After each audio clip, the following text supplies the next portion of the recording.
میرے نہایت ہی واجب احترام معزز سامعین اکرام، السلام علیکم ورحمۃ اللہ وبرکاتہ۔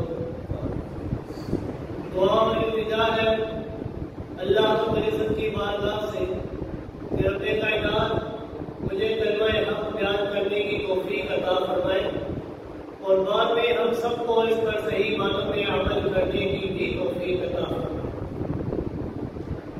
سامعین اکرام، مسلمانان عالم کے لیے آج کا دن یہ نہایت ہی خوشی کا دن ہے، یہ بڑا ہی عظیم الشان دن ہے۔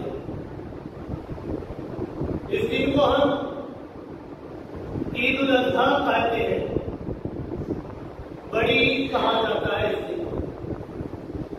یقیناً اس دن جن کو اللہ رب العزت نے استطاعت اور طاقت عطا فرما دی ہے کہ جو اللہ کی راہ میں جانور کو قربان کرتے ہیں، اللہ رب العزت ان کی قربانی کو اپنی بارگاہ میں قبول و منظور فرمائے اور ان کے لیے اس قربانی کو باعث نجات بنائے۔ اس کی ساتھ اس بات کی طرف بھی یاد رکھنا چاہیے کہ در حقیقت یہ قربانی ہے کیا، اس قربانی کا پس منظر کیا ہے۔ اگر انسان تھوڑا سا غور و فکر قرآن مجید کے اندر کرے تو جس آیت کی میں نے تلاوت فرمائی ہے اس آیت کے اندر صاف صاف الفاظ کے اندر اللہ رب العزت نے فرما دیا ہے کہ قربانی یہ سراسر وفا کا نام ہے، اللہ سے محبت کا نام ہے کہ اللہ کی راہ میں اللہ کا دیا ہوا مال انسان قربان کرے، اللہ کا نام لے کر جانور کو قربان کرے۔ حضرت ابراہیم خلیل اللہ علیہ السلام سے اس وفا کا تسلسل جاری ہوتا ہے۔ حضرت ابراہیم خلیل اللہ علیہ السلام قرآن کی اصطلاح میں حضرت ابراہیم خلیل اللہ علیہ السلام کو اللہ رب العزت نے اپنا خلیل بنایا۔ اللہ رب العزت نے قرآن مجید کے اندر ارشاد فرمایا اتخذ اللہ ابراہیم خلیلا، کہ میں اللہ نے ابراہیم کو اپنا خلیل، اپنا دوست، اپنا محبوب بنایا۔ اور حدیث کے اندر ہے کہ رسول اکرم صلی اللہ علیہ وآلہ وسلم نے فرمایا کہ جس طرح اللہ رب العزت نے حضرت ابراہیم خلیل اللہ علیہ السلام کو اپنا خلیل بنایا ہے، اسی طرح میں محمد رسول اللہ صلی اللہ علیہ وآلہ وسلم کو بھی اپنا خلیل بنایا۔ آج حضرت ابراہیم خلیل اللہ علیہ السلام کی سنت کو زندہ کیا جائے۔ اگر انسان حضرت ابراہیم خلیل اللہ علیہ السلام کے دور کی طرف دیکھے، ان کے زمانے کی طرف نظر دوڑائے تو ان کے زمانے میں کیا ہے کہ ایک بوڑھا انسان ہے کہ جس کے ہر طرف بغاوت ہی بغاوت ہے، ہر کوئی دشمن ہے، قوم بھی دشمن ہے، رعایا بھی دشمن ہے، بادشاہ بھی دشمن ہے، باپ بھی دشمنوں کی صف میں کھڑا ہے، کوئی ساتھ نہیں ہے، تنو تنہا ہے۔ بندہ اسی جستجو میں ہے کہ ایک امتحان آتا ہے، پھر دوسرا امتحان آتا ہے، تیسرا امتحان آ جاتا ہے، چوتھا امتحان آ جاتا ہے، ہر امتحان کے بعد ایک امتحان آ جاتا ہے، اور ہر امتحان میں اللہ کی مدد و عنایت سے ہر امتحان میں کامیاب ہو جاتے ہیں۔ حضرت ابراہیم خلیل اللہ علیہ السلام نے بڑھاپے کی حالت میں اپنے رب سے رو رو کر دعائیں کی۔ کیا دعا کی؟ اللہ رب العزت نے فرمایا ربی ہب لی من الصالحین۔ حضرت ابراہیم علیہ السلام نے دعا کی کہ اے اللہ ہب لی من الصالحین، مجھے ایک بیٹا عطا کر، مجھے ایک نیک اولاد عطا کر، من الصالحین، جو نیکوکاروں میں سے ہو، جو صالحین میں سے ہو، جو صبر کرنے والوں میں سے ہو۔ پھر اللہ رب العزت نے ان کی دعا کو قبول اس طرح طرح کیا کہ اللہ رب العزت نے فرمایا فبشرناہ بغلام حلیم، کہ ہم نے ابراہیم خلیل اللہ علیہ السلام کو خوشخبری عطا فرمائی کہ ابراہیم مبارک ہو، بشارت دی گئی ہے آپ کو بغلام، ایک لڑکے کی، اور وہ لڑکا بھی کوئی عام نہیں، حلیم، بڑا ہی پرتگار ہے، بڑا ہی صبر کرنے والا ہے، بڑا ہی حوصلے والا ہے۔ حضرت ابراہیم خلیل اللہ علیہ السلام اپنے بیٹے کو اپنی گود میں اٹھاتے ہیں، اللہ کی طرف سے حکم آ جاتا ہے کہ اپنے بیٹے کو اور اپنی بیوی کو ایک سنسان و بیاباں رستے میں چھوڑا، جس رستے پر کہ قرآن منظر کشی بیان کرتے ہوئے کہتا ہے بواد غیر ذی زرع، ایک ایسی وادی میں چھوڑا ہے کہ جس وادی کے اندر کسی چیز کا نام و نشان نہیں، نہ ہی کھیتی ہے نہ باغات ہے۔ حضرت ابراہیم علیہ السلام کو حکم ہوا اپنا چھوٹا بچہ اپنی بیوی کو ایک وادی میں چھوڑا ہے جہاں پر کوئی انسان نہیں بستا، جہاں پر زندگی کے آثار موجود نہیں، کوئی حیوان نہیں ہے۔ حضرت ابراہیم خلیل اللہ علیہ السلام کو ایک حکم ملا تو حضرت ابراہیم نے یہ نہیں پوچھا کہ اے اللہ اس سنسان و بیاباں وادی میں چھوڑ کر تو جا رہا ہوں، کیا کوئی مکان بنا دوں رہنے کے لیے، کیا کوئی کنواں کھود دوں، کیا کھانے پینے کا کوئی انتظام کر دوں، یہ سوال نہیں کیا، کیونکہ اللہ کا حکم صرف اتنا تھا کہ اس وادی میں چھوڑ کر واپس آ جائے۔ حضرت ابراہیم نے کوئی سوال نہیں کیا۔ حضرت ابراہیم چھوڑ کر واپس جاتے رہتے ہیں۔ اما ہاجرہ نے سوال کیا کہ ابراہیم آپ یہاں پر ہمیں کس کے آسرے پر چھوڑ کر جا رہے ہیں؟ یہاں پر کوئی نہیں ہے، زندگی کے کوئی آثار موجود نہیں ہے، یہاں پر کس کے آسرے پر چھوڑ کر جا رہے ہیں؟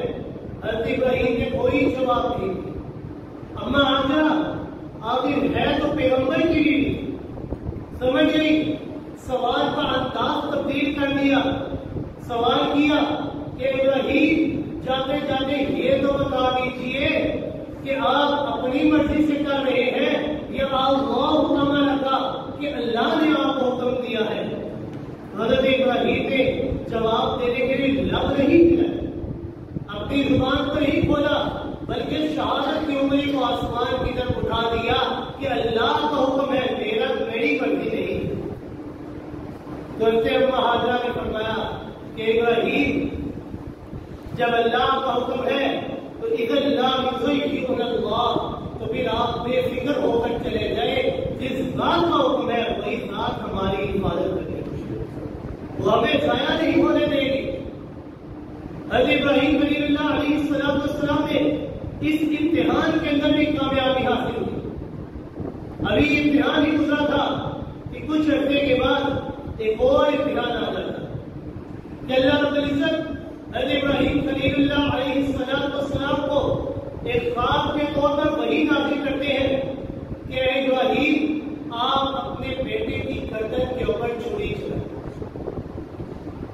اللہ رب العزت نے قرآن مجید کے اندر ارشاد فرمایا فلما بلغ معه السعي، کہ جب اسماعیل علیہ السلام سعی چلنے پھرنے کے قابل ہو گئے، کام کرنے کے قابل ہو گئے، مشقت کا دور ختم ہو گیا، منفیت کا دور شروع ہو گیا کہ باپ برا ہو چکا ہے، بیٹا باپ کا بازو بن چکا ہے، کام کے اندر، مشن کے اندر، ہر چیز کے اندر تعاون کر رہا ہے، اور اس موقع کے اوپر اللہ رب العزت نے حکم دیا کہ اے ابراہیم اپنے بیٹے کی گردن کے اوپر چھری چلا۔ قال یا بنی انی ارى فی المنام انی اذبحک فانظر ماذا ترى، کہ بیٹے میں لگاتار تین خواب کے اندر دیکھا ہے کہ میں تیری گردن کے اوپر چھری چلا رہا ہوں، فانظر ماذا ترى، اب تو بتا تیری کیا رائے؟ حضرت ابراہیم حضرت اسماعیل علیہ السلام نے فرمایا قال یا ابت افعل ما تؤمر۔ اس آیت کے اندر ذرا غور فکر کیجیے گا، حضرت اسماعیل نے فرمایا یا ابت افعل ما تؤمر، قراءت کے اندر اصل لفظ ہے یا ابتی افعل ما تؤمر، لیکن حضرت اسماعیل علیہ السلام نے الف کو حذف کر دیا، ملا کر پڑھا کہ کہیں الف کہنے کی بھی مجھے مہلت نہ مل جائے کہ جب اللہ کا حکم آ گیا ہے تو الف کہنے کی بھی دیر نہیں ہونی چاہیے۔ قراءت میں ملا کر پڑھا یا ابتی افعل ما تؤمر کہ ابا جان آپ کو جو حکم ملا ہے اس حکم کی تابعداری کریں۔ رہی میری بات کہ گردن میری کٹنی ہے، سیدھا لینے ہونا ہے، تو میرا بھی یہ فیصلہ ہے، میں اپنی مرضی سے ہو رہا ہوں اور میری بھی کوشش یہ ہے، میری اپنی مرضی یہ ہے ستجدنی انشاءاللہ من الصابرین کہ اگر میرے اللہ نے چاہا، میرے رب نے چاہا تو آپ مجھے صبر کرنے والوں میں سے کریں۔ ایسے ہی تو نہیں اللہ رب العزت نے حضرت ابراہیم کے متعلق فرمایا سورہ نجم کے اندر وَإِبْرَاهِيمَ الَّذِي وَفَّىٰ، ابراہیم، کون ابراہیم؟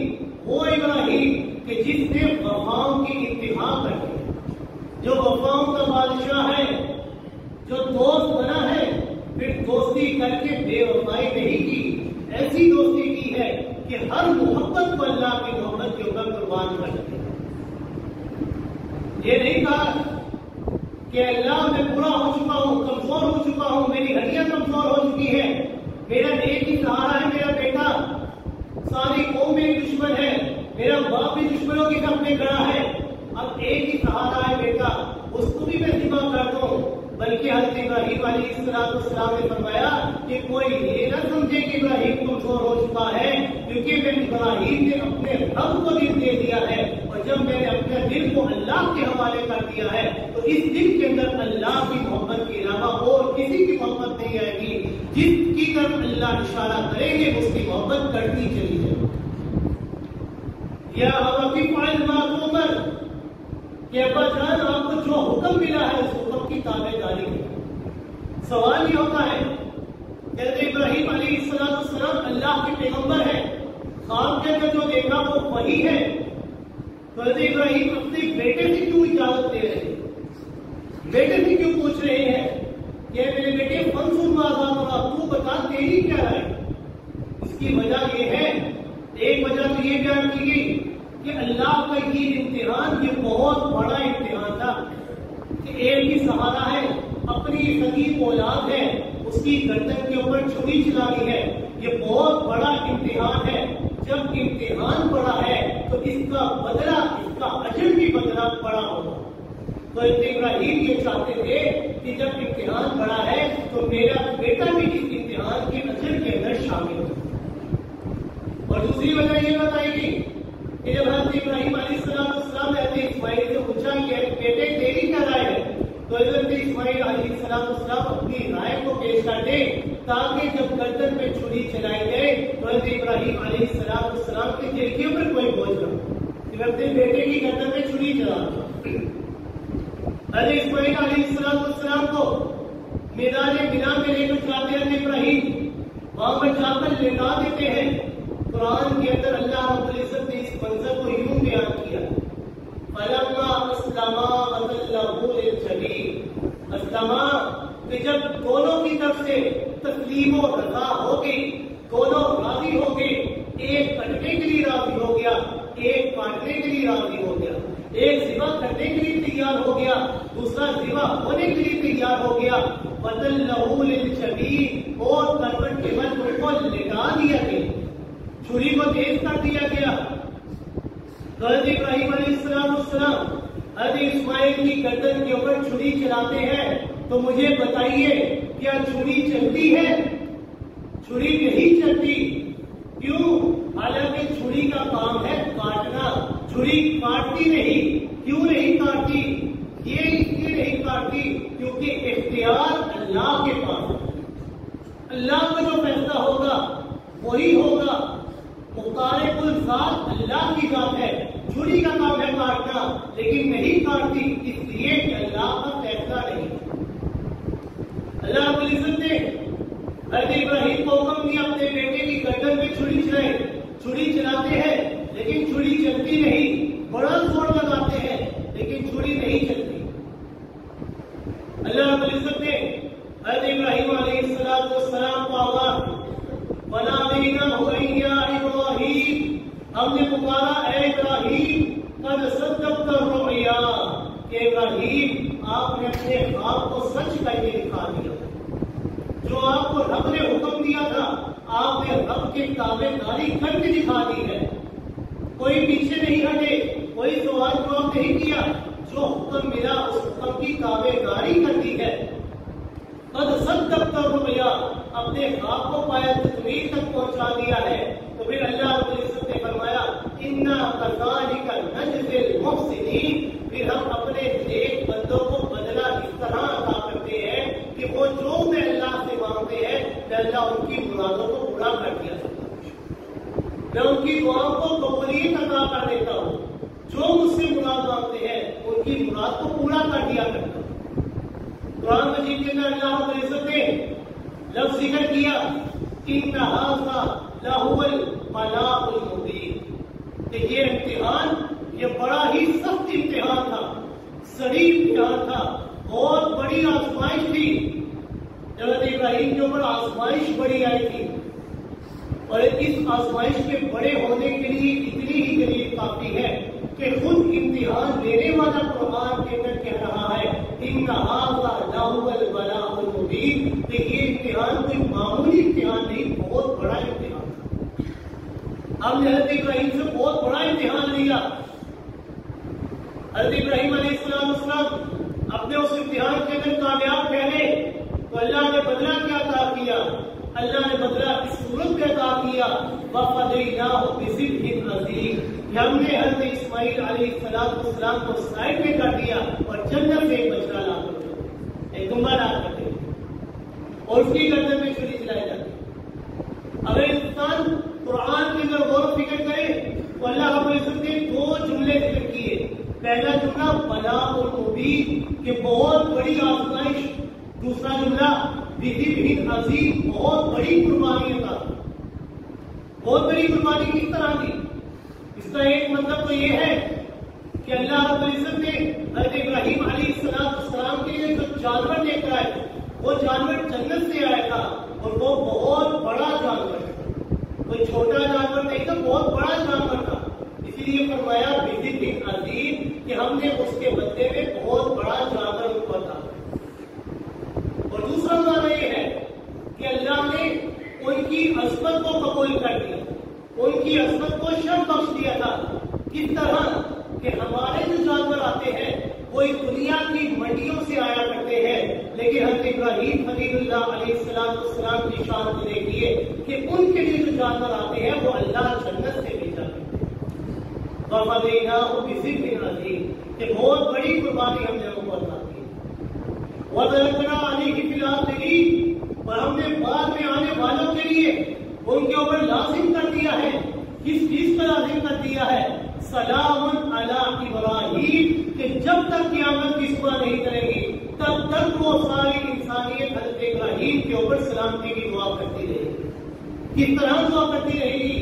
اپنی نمازوں کے اندر غور و فکر کیجیے گا کہ نماز کے اندر ہم درود پڑھتے ہیں تو درود میں ہم کیا کہتے ہیں؟ اللہم صلی علی محمد وعلی آل محمد کما صلیت علی ابراہیم وعلی آل ابراہیم انک حمید مجید۔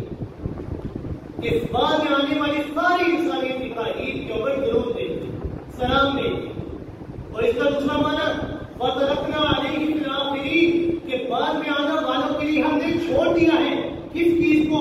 کہ ابراہیم کی اس سنت کو ہم نے چھوڑ دیا ہے کہ جس بندے کو اللہ نے طاقت عطا کر رکھی ہے، جس کو اللہ نے مال عطا کر رکھا ہے، وہ انسان اللہ کی راہ میں اپنا اللہ کے دیے ہوئے مال سے اللہ کے نام پر جانور کو قربان کرے۔ یہ جانور کو قربان کرنا یہ حضرت ابراہیم خلیل اللہ علیہ السلام کی سنت ہے۔ حضرت ابراہیم کی سنت نہیں بلکہ آپ صلی اللہ علیہ وآلہ وسلم بھی ہر سال قربانی دیا کرتے۔ جس طرح یہ قربانی سنت ابراہیمی ہے اسی طرح سنت مصطفیٰ صلی اللہ علیہ وآلہ وسلم ہے۔ اور آپ صلی اللہ علیہ وآلہ وسلم نے فرمایا کہ یوم النحر والے دن اللہ کے ہاں ابن آدم کے اعمال میں سے کوئی عمل اللہ کو اتنا پسندیدہ نہیں لگتا جتنا جانور کو ذبح کرتا اللہ کو پسندیدہ نہیں ہے۔ اور آپ صلی اللہ علیہ وسلم نے فرمایا کہ جو انسان اللہ کی راہ میں جانور کو قربان کرتا ہے وہ جانور کل قیامت کے دن اللہ کی بارگاہ میں اپنے سینگوں کے ساتھ، اپنے بالوں کے ساتھ، اپنے گھوڑوں کے ساتھ حاضر ہوگا۔ اللہ ان چیزوں کا بھی بدلہ انسان کو عطا کرے۔